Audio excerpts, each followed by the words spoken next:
Ladies and gentlemen, he told you he'd do it, and damn it, he delivered. More importantly, that defense delivered. Cowboys win 27-20 against the Washington football team in a game that was a lot closer than it really should have been. Don't let the score fool you. Cowboys came out like gangbusters, waxed them, and then let off the gas. That's the one thing that they're prone to do when they get a lead is they let off the gas. Dak missing throws, missing reads, throwing pick sixes. He's wild. He's off. He's not running like he used to. It feels like either he's scared to run or maybe he's under a mandate not to run. Whatever it is, he's not mobile Dak that we're used to seeing in the past. Amari Cooper, CeeDee Lamb, Michael Gallup, they're out there doing what they can to help this offense. Zeke's out there on one kneecap doing what he can.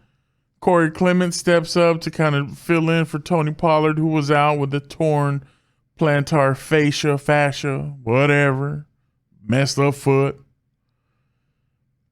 But the star of the game by no, there's no doubt who the star of the game is, and it's the defense.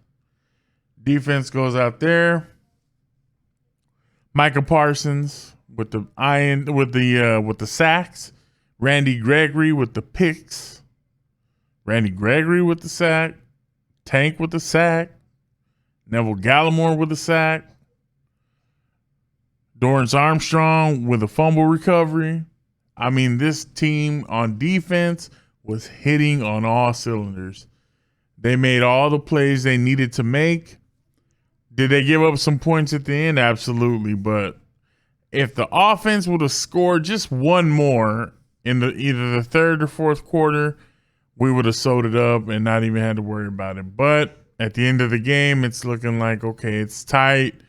Then what was once a comfortable lead turns into, well, what the hell? It's 27-8 at the end of the third, and you're just like, okay, this team's they're done. You hadn't seen anything from the football team. Heineke's in and out of the 10, always hurt in this game. And you think, okay, well, we'll just cruise on in. They scored 12 in the fourth, and it's like, okay, well, now it's 27-20.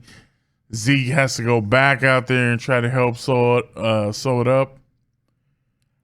I like what I saw defensively. I like even some of what I saw with the offensive line. Lyle Collins out there fighting dudes, trying to protect Dak. Zeke's out there on the sidelines trying to protect Dak. Lyle Collins gets disqualified from the game, but he did what he's supposed to do as an offensive lineman. You protect the quarterback between the lines or outside the lines, and that's what he did. I can't be mad at that. Mike McCarthy's standing right there and he watches it. He's not, he ain't pulling them off. That's what you want to see. You want to see some dogs. And in a rivalry game like this, your dogs come up to the forefront, and there is no bigger dog than Micah freaking Parsons. The guy's got 2 more sacks. He's all over the field.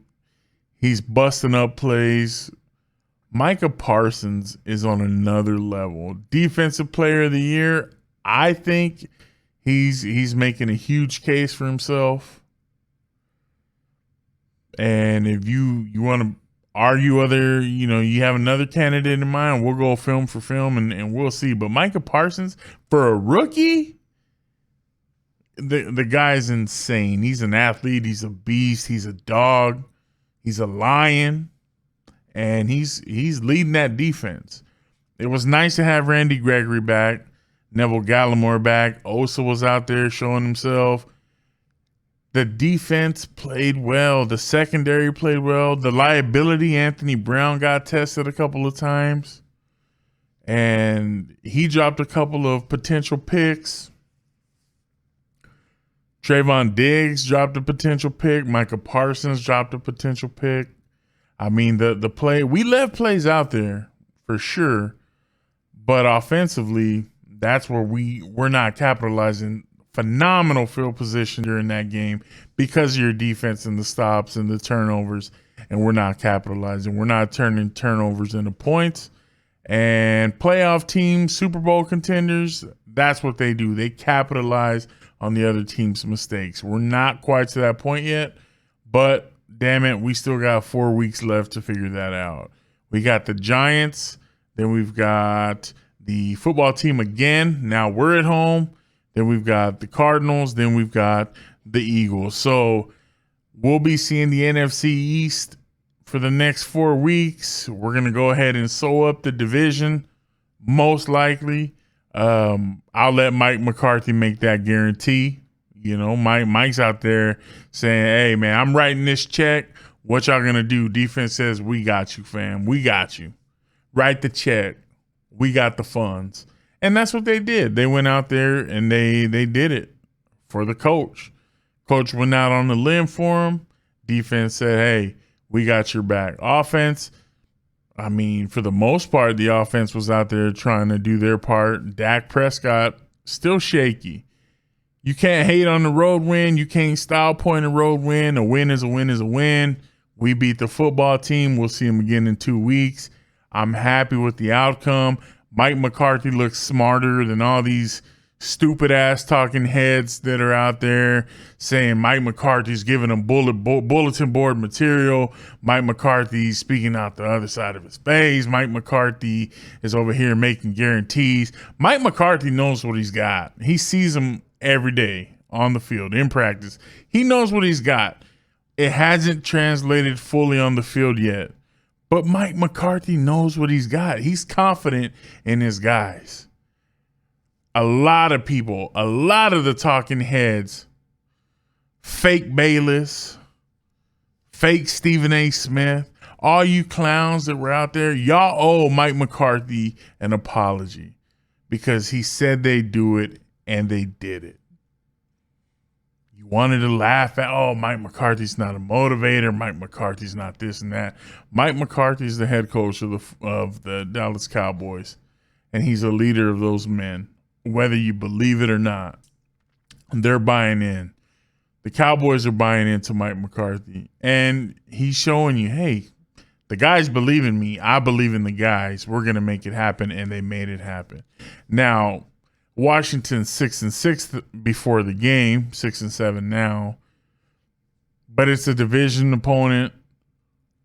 We're on the road. We did what we had to do. We won a big game. Now we got to continue to play our best. The next big challenge, I think, is the Cardinals. We'll see how it goes, what the records are looking like. And if worst case scenario, we may not even play our starters against the Cardinals. We may rest some guys. We may rest Zeke. We may give Tony Pollard some rest if things play out the way they should from here to the end of the season. So Cowboys fans, y'all going to hear a lot of it. You're going to hear a lot of people, oh, well, you know, the big thing was with all the bulletin board material, if you needed it in this game, this late in the season, when you're fighting for the division, you're doing something wrong anyway. But all the talking heads that were out there talking bad about the Cowboys and how, you know, they don't know if the Cowboys are going to win, blah, blah, blah. Cowboys won, and now the narrative on Monday is going to be, well, they should have won. That's a 500 football team that they were playing. Not with their starting quarterback. You'll hear 100 excuses and 100 backtracks on why the Cowboys won and they should have won. Absolutely, they should have won. But that wasn't the narrative that everybody was spinning during the week. So don't let them forget, Cowboys fans. Don't let these talking heads forget all the smack that they were talking down on the Cowboys, down on Mike McCarthy about how, you know, they're shaky and this and that. We won on the road. Took it to them, hit them right in the mouth. So Cowboys fans, again, continue to embrace that hate. Because if you ain't got no haters, you ain't doing it right. Peace.